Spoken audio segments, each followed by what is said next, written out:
Welcome back to the Tech TV show. It gives me great pleasure, as always, to introduce Dr Charlie from Harley, a man who's got more letters after his name than in his name. Dr Charlie, welcome. Right, let's talk about smoking. A couple of headlines here, and again we try and keep everyone up to date with what's in the press and the lights.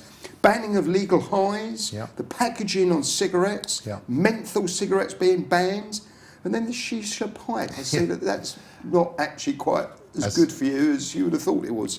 Fire away, young man. Well, I think the big news about smoking is there's a shocking report that AXA, who are a health company, are de-investing in smoking. Billions of pounds. And you kind of think, well, you're a health company, why were you investing in smoking in the first place? Anyway, that's over £1 billion. So that's pretty big news. The other big news is about branding and trying to make smoking less attractive to those who are vulnerable to successful advertising. But is it vulnerable if I go into a shop, okay, and everything's boarded up? I'm a kid. What's behind those boards? I'm even more intrigued, aren't I? You could argue that, but if you look at the history of, say, a Marlborough campaign, the Marlborough campaign was very, very successful. As in the Cowboys. Absolutely, and it was very successful also in persuading men to smoke, and it made you think that you were cool to be like a cowboy in the wide open range, you know, chilling. Coughing your lungs up. Exactly, yeah, exactly. I think the original Marlborough man apparently did die of lung cancer, and he was very anti the campaign afterwards. So certainly advertising has had an impact over time. Certainly they have, as an industry, targeted young people. They found various tricks to make smoking very attractive to young people. And the move now is to try and change that. Now, smoking is a choice, but if you're persuaded to smoke by successful advertising, we would argue that's not necessarily a great thing because it's a cancer-inducing thing that can cause respiratory illness. So the attempt is to say, right, if you want to smoke, smoke, but don't be persuaded by sexy advertising, and that's why it's going in a combination of a brown packaging plus health warnings.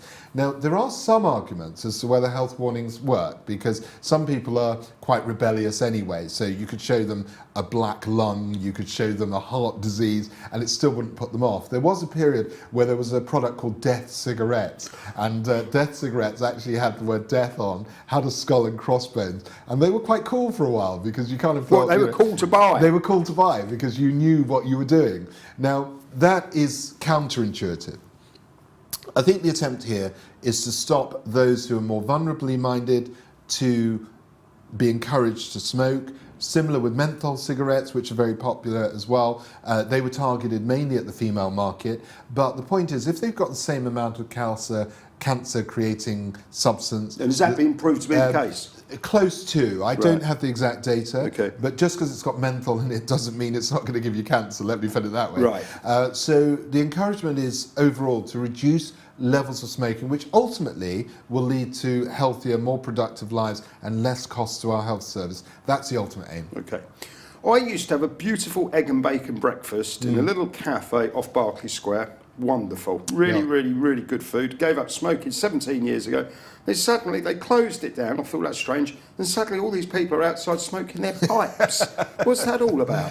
I don't know if they're hipsters or what. So the issue around how you smoke, whether it's a shisha, whether it's one of these non-tobacco agents or a pipe, it's a moot point. I mean, shishas, if you did them too regularly, would be harmful as well, because one shisha... So that's the big sort of piss That's pipe right, type with the water going through, I think, So what are you actually puffing there?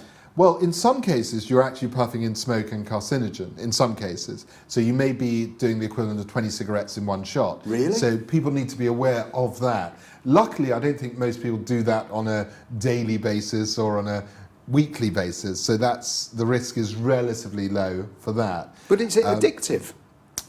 That's a really good question. I haven't seen any data that smoking a shisha is addictive. I don't believe it is. I have never seen any data on that. And I suppose it's an awkward addiction, isn't it? Because you can't sitting at the airport. Exactly. Not the easiest. Driving down the motorway. Exactly. Not the most obvious one. obviously a lot of debate going on about e-cigarettes. Are they good? Are they bad? All of that sort of stuff. I think overall what we can say is that they are less risk than cigarettes, and that the data is still out there about what harms they might have. So that's still to be configured because it's a relatively new product. The tobacco industry are really focusing on how they can reduce risk and keep you smoking. So there's a product called, I think it's called IAPOS, and it's designed very much like an iPhone. It's a beautiful aesthetic product that combusts the tobacco in a certain way that they claim, and they do, I believe, have scientific data, creates less carcinogen. So they're moving very much in that direction, and they're also buying up a lot of the e-cigarette companies. So I think they're realizing their old market is gone. Yep. They're trying to find the new markets because they'd still want you to smoke, but maybe they accept that you will smoke. But kids are going to smoke because they want to smoke, aren't they? There's an element of rebelliousness to it, you know, whether it goes back to Marlon Brando, James Dean, The Wild One, the James Bond, exactly, looking My cool. Dad, exactly. Films have been really notorious as a mode of promoting smoking and making people look or feel cool.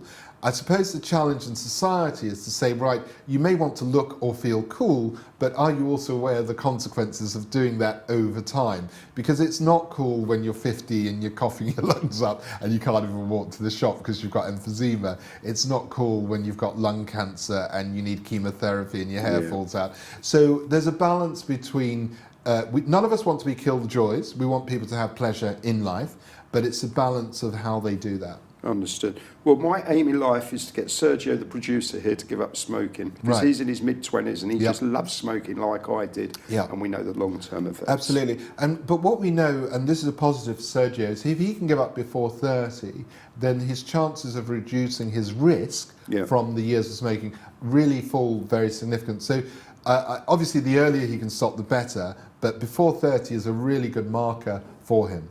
Should we nag him after the show? We should definitely nag him. Dr. Charlie from Harley, thank you very much indeed for that. Thank you, Moose. Thank you.